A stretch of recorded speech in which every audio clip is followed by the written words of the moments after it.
So today I've got Karl, the founder of Searcharoo. Backlink Rejuvenation Packs. Absolutely amazing topics to talk about. A lot of people ask me the questions about this. So can you explain to people that aren't certain about what is a Backlink Rejuvenation Pack? Yeah, so, we got heavily involved with Rick Lomas and sort of took over his whole disavow service and doing a lot of recoveries and manual penalty actions and things for sites. And what was evidently clear was there was not so although we were removing links and toxic links, there was no process in place for, okay, well, you've just removed 30-40% of a website, sometimes more of a website's profile.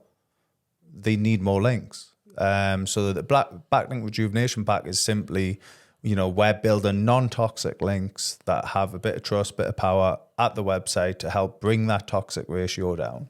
So when you say you're building non-toxic links, every link has got some degree of some toxicity. Yeah. So when you're checking to say that it's not toxic, I'm presuming you're running that against their backlink profile because you've managed to run a simulator to see what their toxicity threshold is. Let me guess. I'm trying to presume that you're trying to bring the toxicity score below the threshold, but you're trying to keep hold of some powerful links within the disavow. But to keep hold of them links in your backlink profile because they're giving some sort of power and trust through to the site, even though they have some toxicity.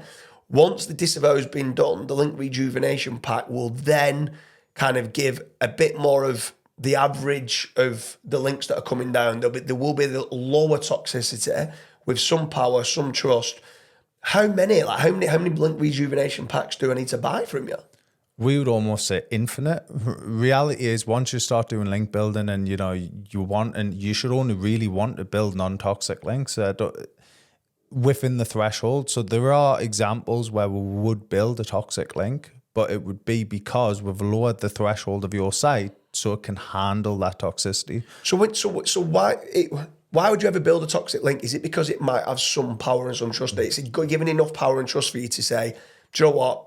I'm happy to have this some sort of toxicity as long as it's got this level of power and this level of trust. Yeah, so it's all based off like link neighborhoods and the amount of links that you have coming through to it, and the keywords that it's ranking for can heavily affect the toxicity that it's given.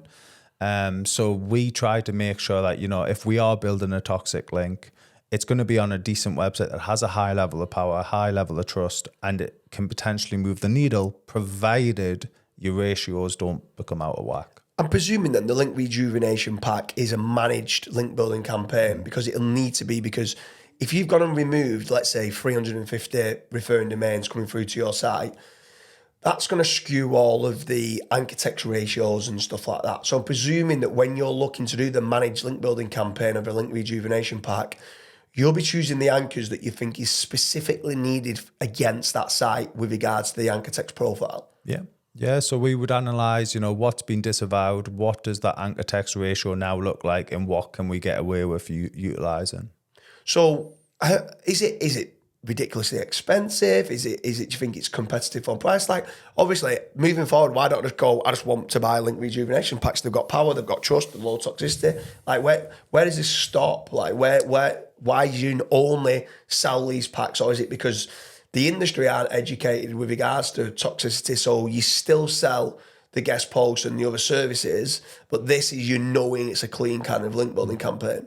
So I would say the main reason for it is everyone has their own opinion when it comes to SEO, as we can probably both attest to.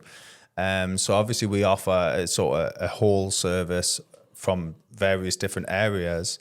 But when it comes to the backlink rejuvenation, primarily we would need to do a disavow service first to give you the most accuracy. We can run a link simulator before we do a disavow, but it's only simulating, the actual profile of the site and not necessarily against your website's profile. Once we've got a disavow in place, it will then simulate against your website's profile. So when you've been talking about backlink rejuvenation packs, this link simulator, that's using Ahrefs data, SEMrush data, Majestic data, and link research tools data, combining all that information together for you then to determine the trust, the power, and the toxicity moving forward in a backlink campaign. Is there any other link vendors that you know of that are doing this and looking at a link simulation against a backlink profile? None. So there could be certain other agencies that are out there that are building links that could actually be harming people's backlink profile. They might be using, say, SEMrush and their toxicity score, but I know Ahrefs does not have a toxicity score or ratio, and that seems to be one of the biggest industry standard tools. Obviously, they might also be using Majestic, but again, it's only really giving you the TF and CF scores. It's not really giving you an accurate spam score. So you almost need like a collaboration of all these tools, as well as, Google, we have to plug into the Search Console to pull out links out of that. Yeah. Plug into Bing Webmaster Tools, pull out links out of that. You've got I think around 27 sources that we pull from. Right. So often, people say, oh, well, my website only has 5,000 RDs to it, and we load it up in our tools and go, actually, no, you've got about 25,000 RDs. Yeah. I mean, it seems like, does local SEO need to worry about this? Do you find out? Do you feel like Google do a good job with regards to ignoring some sort of backlinks? So prior to going into a disavow, majority of sites don't actually need a disavow. They're good at ignoring a lot of spammy type of links.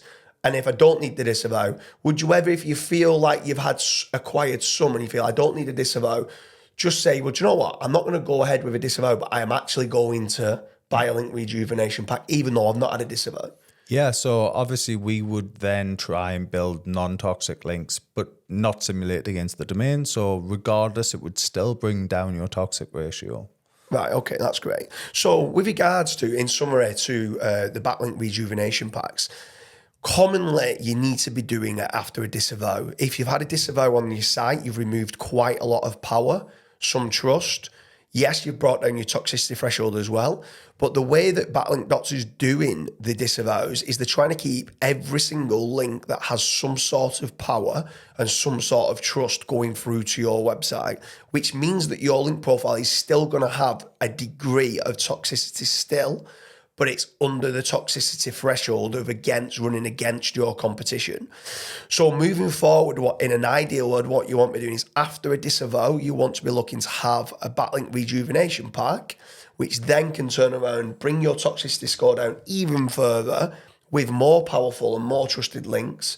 So yes, it should be used after disavows, but also if someone's uncertain whether they feel they've got a degree of toxicity in the backlink profile, you can also be purchasing these backlink rejuvenation packs if you just want low toxicity, high trust, and high powered backlinks going through to your profile.